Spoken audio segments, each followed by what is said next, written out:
আসসালামু আলাইকুম রহমতুল্লাহ বরকাতুহু। হাই দোস্ত বুজুর্গ, সমস্ত প্রশংসা আল্লাহ তাআলার দরবারে আলহামদুলিল্লাহ। হাই দোস্ত বুজুর্গ, একজন মুসলিম বান্দা যখন উত্তম রূপে অজু করিয়া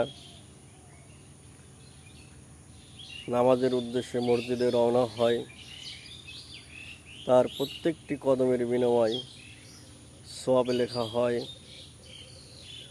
এবং ওই নামাজি ব্যক্তি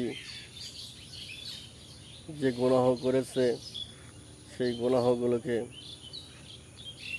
তার গুনাহের খাতা থেকে কেটে নেওয়া হয়।